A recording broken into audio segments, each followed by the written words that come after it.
นี่ทดสอบก่อนส่งเลยเด้ออันนี้ก็เป็นกล่องอะแดปเตอร์เด้ออะแดปเตอร์เนาะของใหม่เด้ออะแดปเตอร์นี่ของใหม่เนาะอันนี้เป็นของเนาะ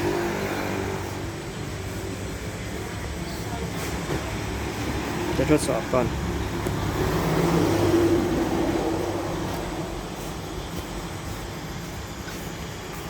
นี่เด้ออันนี้ก็เป็นอยู่บริษัทขนส่งเด้อนี่เด้อพอดีเขาปิดก็แล้วเนาะบัดนี้กะสิอันนั้นให้ก็อันนี้ก็เป็นขาตั้งเด้อขาตั้งของมือหนึ่งเลยเนาะขาตั้งแล้วก็เป็นกระเป๋าเนาะแล้วก็กล้องโอเคทดสอบก่อนส่งเด้อ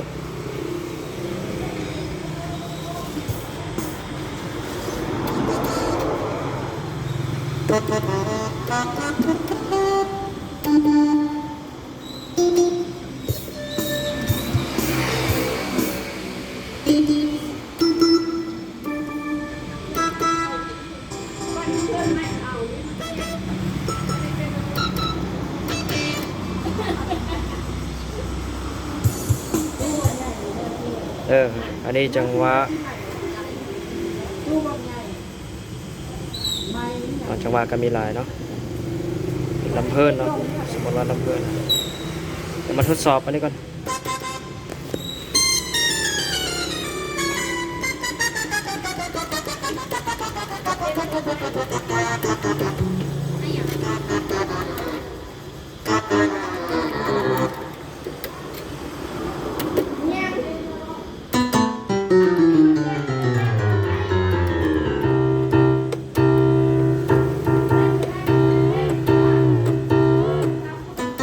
โอเคเด้อปกติทุกอย่างเลยเดี๋ยวจะเล่นเป็นจังหวะให้ฟังฟังเป็นจังหวะ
นี่ให้เบิ่ง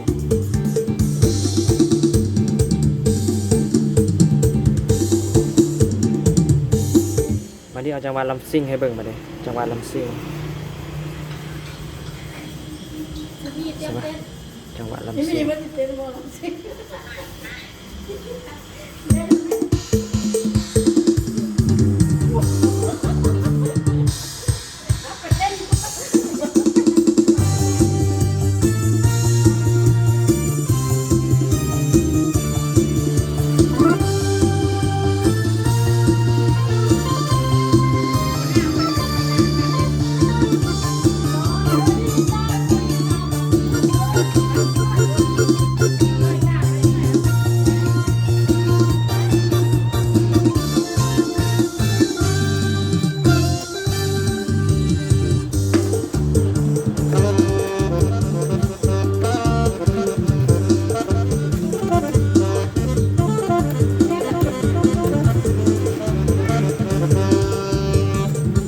ประมาณนี้เลยเด้อ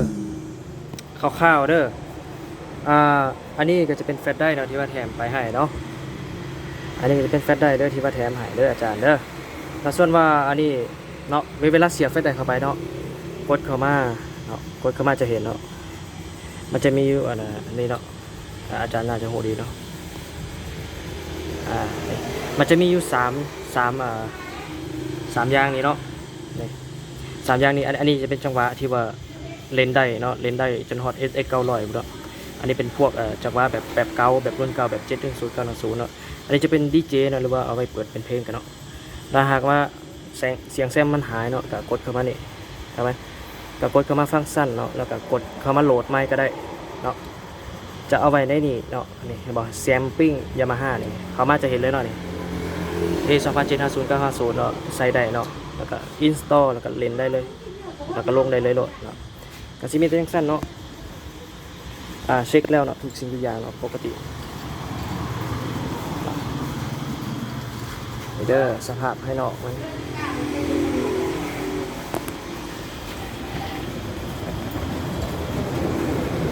บ่มีรอยแตกเด้อ